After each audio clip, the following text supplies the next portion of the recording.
আমি এখন আছি হচ্ছে হাতিবাগান চত্বরে। আর হাতিবাগান চত্বরে ঘুরতে ঘুরতে যেটা তোমাদের দেখালাম সেটা হচ্ছে দেখো সবুজ মেরুন আলোয় সেজে উঠেছে আমাদের কলকাতা হাতিবাগান। আর লেখা কি আছে, মোহনবাগান ক্লাবের জন্মস্থান। দিস ইজ দ্য প্লেস, এখান থেকে ইতিহাস শুরু হয়েছে। এটা হচ্ছে সেই জায়গা যেখানে আমাদের গর্ব, আমাদের সব কিছু। তো চলো যাওয়া যাক অমর একাদশ গলিতে একবার, এবং এটাই সেই মোহনবাগান লেন। তো চলো দেখা যাক। কাল আমাদের সেই ঐতিহাসিক দিন, যেদিনকে আমরা ব্রিটিশদের খালি পায়ে হারিয়ে, হ্যাঁ ব্রিটিশদের খালি পায়ে হারিয়ে আমরা জিতেছিলাম আইএফএ শিট। আর প্রথম ভারতীয় দল হিসেবে আইএফএ শিট জিতেছিলাম, এবং সেটা খালি পায়ে। তো জয় মোহনবাগান বলে চলে ঢুকলেই দেখতে পাচ্ছি এখানে লেখালেখির কাজ চলছে, এখানে লেখালেখি হবে।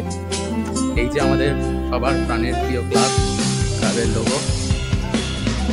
আরেকটু যদি আমরা এগিয়ে যাই এই রাস্তা ধরেই, তাহলে আমরা দেখতে পাবো সেই ঐতিহাসিক জায়গা। আলো দিয়ে কীভাবে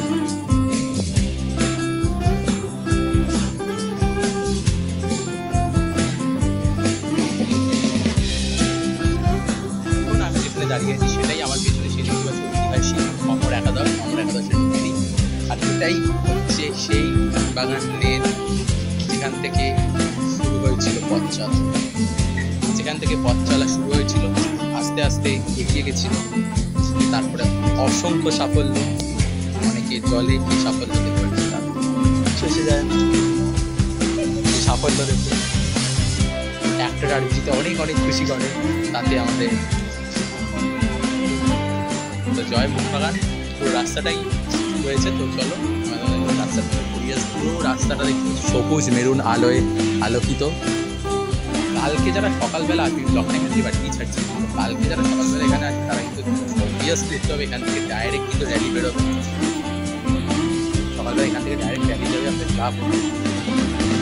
প্রচুর সকালবেলা অনুষ্ঠান আছে, দেন সন্ধ্যেবেলা নেতাজি ইন্ডোরের প্রোগ্রাম আছে।